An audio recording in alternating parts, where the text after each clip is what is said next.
सर्वसामान्यांच्या हक्काचा आवाज जागर जनस्थान। श्री एकनाथरावजी शिंदे यांच्या नेतृत्वात आमच्या सरकारने मराठा समाजाला एससीबीसी प्रवर्गातनं 10% आरक्षण नोकऱ्यांमध्ये आणि शिक्षणामध्ये देण्याचं जे विधेयक मांडलं होतं ते सभागृहाने एकमताने मान्य केलं आहे। दोन्ही सभागृहात हे विधेयक एकमताने मान्य झालंय। त्यामुळे मराठा समाजाला आरक्षण मिळण्याचा जो मार्ग आहे हा मार्ग मोकळा झालाय। आपल्याला कल्पना आहे की ज्यावेळी मागच्या काळात मी मुख्यमंत्री असताना आपण मराठा समाजाला आरक्षण दिलं होतं, ते आरक्षण आपल्या उच्च न्यायालयात त्या ठिकाणी टिकलं, पण नंतरच्या काळामध्ये सर्वोच्च न्यायालयामध्ये मात्र सर्वोच्च न्यायालयाने त्याच्यामध्ये काही त्रुटी काढल्या आणि ते आरक्षण रद्द केलं। त्याच्यावर चीफ जस्टिस भोसले साहेबांची एक समिती तयार करण्यात आली होती आणि या समितीने अभ्यास करून सर्वोच्च न्यायालयाने काय काय त्रुटी काढल्या आहेत आणि त्या कशा दूर करता येतील याचा अहवाल हा सादर केला होता। त्याच्यावर आधारित राज्य मागासवर्ग आयोगाला आपल्या सरकारने मॅन्डेट दिलं होतं। राज्य मागासवर्ग आयोगाच्या अंतर्गत एक्सटेन्सिव्ह सर्वेक्षण घेण्यात आलं। 2.5 कोटीपेक्षा जास्त अशा प्रकारे घरांमध्ये जाऊन आणि त्या ठिकाणी हा सर्वे करण्यात आला आणि त्या सर्वेच्या निष्कर्षाच्या आधारावर मराठा समाजाला अशा प्रकारचं आरक्षण देणं हे योग्य ठरेल असं मत आपल्या महाराष्ट्र राज्य मागासवर्ग आयोग जस्टिस शुक्रे साहेब आणि संपूर्ण आयोगाने एकमताने हा अहवाल आम्हाला दिला आणि या अहवालातल्या शिफारसी महाराष्ट्राच्या मंत्रिमंडळाने स्वीकारल्या आणि त्याच्यावर आधारित आज कायदा करण्यात आलाय। मी राज्य मागासवर्ग आयोगाचे मनापासून आभार मानतो। त्यासोबत जवळपास 3.5 लाख शासकीय कर्मचाऱ्यांनी अविरत हे सर्वेचं काम केलं, त्या सर्वांचे मी आभार मानतो। आणि यासोबत आमच्या विरोधी पक्षाचे देखील मी आभार मानतो की सभागृहामध्ये त्यांनी या विधेयकाला पूर्ण पाठिंबा दिला आणि म्हणून एकमताने हे विधेयक पारित झालेलं आहे।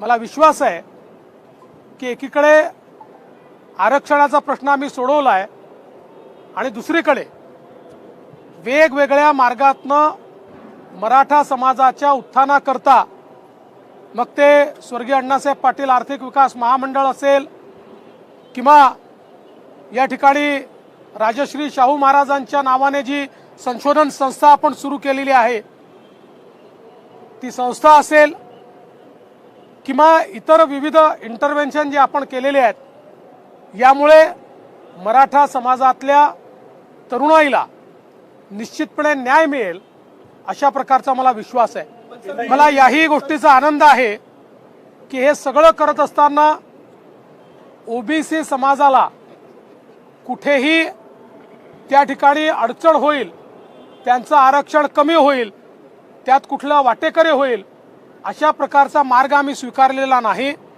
ओबीसी समाजाला पूर्णपणे प्रोटेक्ट केलाय। त्यामुळे मला विश्वास आहे राज्य सरकारच्या या निर्णयामुळे वर्षानुवर्ष एकाच गावामध्ये नांदणारे आमचे ओबीसी आणि मराठा बांधव हे गुण्या गोविंदाने ज्या प्रकारे छत्रपती शिवाजी महाराजांचे मावळे म्हणून वर्षानुवर्ष नांदत होते तसेच ते नांदतील आणि दोन्ही समूहांचा या ठिकाणी विकास होईल हा मला विश्वास आहे।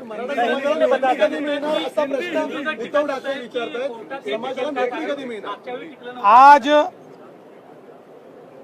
मुख्यमंत्री श्री एकनाथराव शिंदे जी के नेतृत्व में हमारी सरकार ने मराठा समाज को SC/BC के तहत 10% आरक्षण देने का प्रस्ताव एक कानून के रूप में, एक बिल के रूप में दोनों सदनों में रखा था।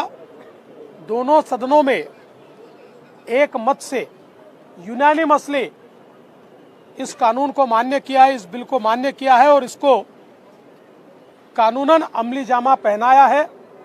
अब कानूनन मराठा समाज को 10% आरक्षण दिया जाएगा। ये देते समय कहीं पर भी OBC समाज के आरक्षण से छेड़छाड़ नहीं की गई। ये अलग से आरक्षण दिया गया है। राज्य में हमारी सरकार ने जो वादा किया था उसके अनुरूप पिछले समय जब मैं मुख्यमंत्री था और हमने मराठा समाज को आरक्षण दिया था और माननीय उच्च न्यायालय ने उस आरक्षण को वैध ठहराया था, किंतु सर्वोच्च न्यायालय ने उसमें कुछ कमियां दिखाई थी और उसको रद्द किया था। उसके बाद हम लोगों ने चीफ जस्टिस भोसले साहब की कमेटी तैयार की थी और उनको हमने ये निवेदन किया था कि ये क्या कमियां हैं और इन कमियों को कैसे पूरा किया जा सकता है, इस बारे में वे हमें मदद करें। उन्होंने उस प्रकार से एक रिपोर्ट हमको दिया। उस रिपोर्ट के आधार पर हमने टर्म्स ऑफ रेफरेंस ये बैकवर्ड क्लास कमीशन को दिया। बैकवर्ड क्लास कमीशन के लिए करीब राज्य के 3.5 लाख कर्मियों ने एक्सटेंसिव सर्वे किया। उस सर्वे के आधार पर बैकवर्ड क्लास कमीशन ने एक रिपोर्ट तैयार की, जिस रिपोर्ट में उन्होंने अनुशंसा की कि मराठा समाज ये सामाजिक आर्थिक रूप से पिछड़ा होने के कारण एक विशेष प्रवर्ग के रूप में इसको देखा जाए और इसको 10% आरक्षण नौकरियों में और साथ साथ शिक्षा में भी दिया जाए। उसी प्रकार का यह आरक्षण दिया गया है। मुझे बहुत खुशी है कि आज हमारे मुख्यमंत्री जी के नेतृत्व में हमारे महायुति की सरकार ने एक ऐतिहासिक फैसला आज लिया है। आप विपक्ष लगातार दोहरी भूमिका निभा रहे। सदन के भीतर एनोनिमसली पास होता है, बाहर आकर विपक्ष के लोग कहते हैं सरकार सिर्फ सामने चुनाव को ध्यान में रखकर आरक्षण दे रही है। देखिए, ये तो विपक्ष का काम ही है, पर ये बात भी लोगों ने देखी है कि जब हमने कानून लाया तो विपक्ष ने उसको पूरा समर्थन दिया है। तो इसलिए अब ऐसी दोहरी भूमिका लेने का कोई कारण नहीं है।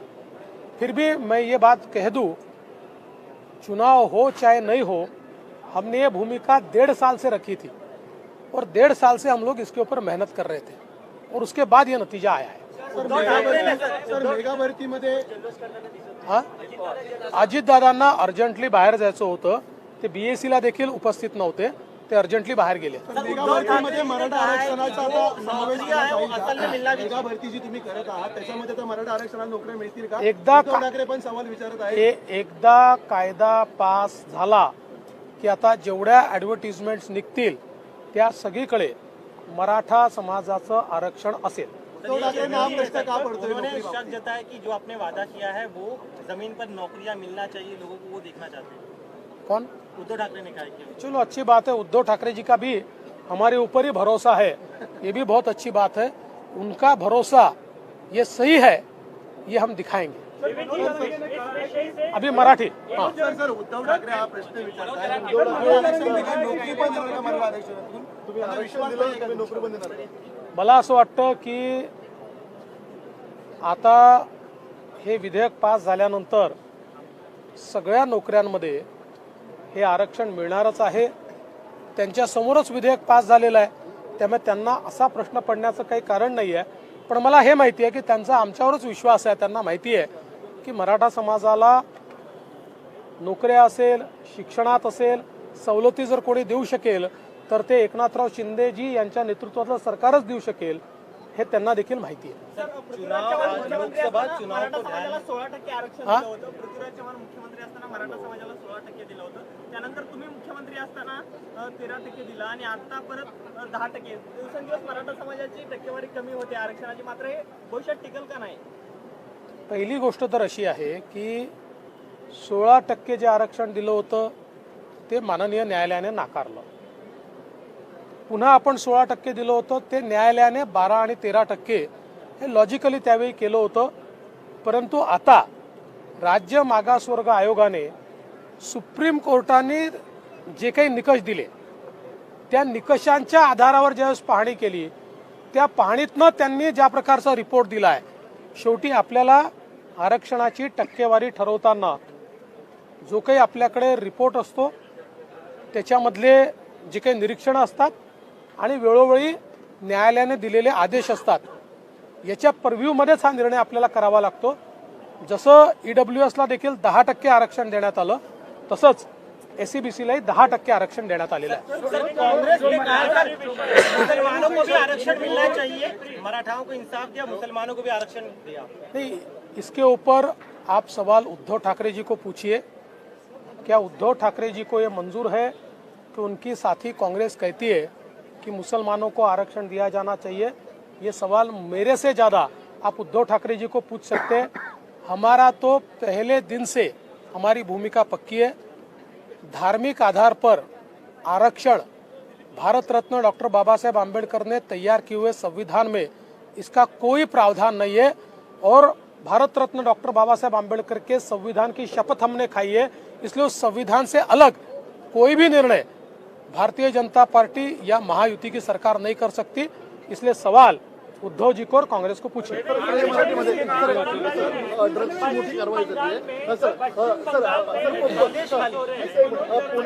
ड्रग्सची मोठी कारवाई झाली आहे. गेल्या अनेक दिवसांपासून ड्रग्स मोठ्या प्रमाणात जप्त होताना पाहायला मिळतंय. पुण्यामध्ये जवळपास 1100 कोटींचं ड्रग्स जप्त झालंय. मी पुणे पोलिसांचं मनपूर्वक अभिनंदन करतो. एक प्रचंड मोठी कारवाई त्यांनी केली आहे आणि या कारवाईमध्ये जवळपास 1100 कोटी रुपयाचे ड्रग्स वेगवेगळ्या ठिकाणी त्यांनी शोधून काढले आहेत. एक लिंक मिळाल्यानंतर त्याचं बॅकवर्ड लिंकेज करत पोलीस गेले आणि त्यामुळे बरेच कन्साइनमेंट सापडले आहेत. ज्या ठिकाणी याचा कारखाना होता तो देखील आता जप्त झालेला आहे. आणि एवढंच नाही, आता याचे फॉरवर्ड लिंकेजेस जे आहेत ते देखील पाहणं चाललेलं आहे. असं लक्षात येत आहे की याचे काही लिंक्स दिल्लीशी देखील आहेत, काही लिंक्स इतर राज्यांशी देखील आहेत. त्यामुळे त्या फॉरवर्ड लिंकेजेस देखील आता तपासून तिथनं पण जप्ती करायची आणि तिथलेही गुन्हेगार पकडायचे. त्या राज्यांची मदत आम्ही त्या ठिकाणी घेणार आहोत आणि त्यांना देखील पकडण्यात येणार आहे. मला असं वाटतं की मी मागच्याही काळात सभागृहामध्ये सांगितलं की आम्ही ड्रग्सच्या संदर्भात 0 टॉलरन्स पॉलिसी हातामध्ये घेतलेली आहे. त्यामुळे निश्चितपणे पोलिसांनी केलेली कारवाई अत्यंत महत्त्वाची आहे, गंभीर देखील आहे. आणि याच्यामध्ये मी स्वतः पोलीस कमिशनर आणि त्यांच्या अधीनस्थ सर्व अधिकाऱ्यांना सांगितलं आहे की कोणालाही याच्यामध्ये सोडायचं नाही. कुठले कुठले लिंकेजेस आहेत ते सगळे शोधून काढायचे आणि यदा कदाचित दुरान्वयाने कुठल्या पोलिसांनीही मदत केली असेल तर त्याच्यावरही कारवाई करण्याचे सक्त आदेश मी दिलेले आहेत. मराठा समाजातर्फे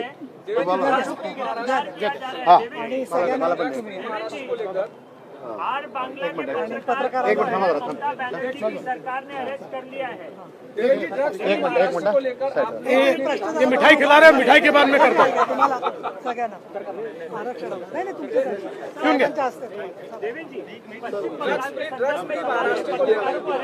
महाराष्ट्र को लेकर विधानसभा के भीतर आपने घोषणा की थी. पुणे पुलिस ने 100 करोड़ से ज्यादा की ड्रग्स सीज की है.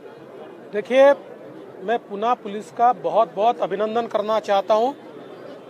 उन्होंने अलग अलग कार्रवाइयों में 1100 करोड़ रुपए के ड्रग्स को, एमडी को जब्त किया है. और ये करते समय एक लिंक मिली, उसके आधार पर बैकवर्ड लिंकेज वो ढूंढते गए और बहुत अच्छी तफ्तीश उन्होंने की, जिसके कारण एक बहुत बड़ा कंसाइनमेंट ये वो हथिया पाए हैं, उसके ऊपर छापा मार पाए, उसको जब्त कर पाए. अभी फॉरवर्ड लिंकेज के भी उन्होंने तफ्तीश शुरू की है. इसमें दिल्ली का कुछ लिंक दिखता है, अलग अलग राज्यों का लिंक दिख रहा है. वहां पर भी जाकर जब्ती करना, उन राज्यों की मदद लेकर ये पूरा जो नेटवर्क है, इस नेटवर्क को खत्म करने का काम ये सरकार की ओर से विशेष रूप से पुणे पुलिस की ओर से किया जाएगा।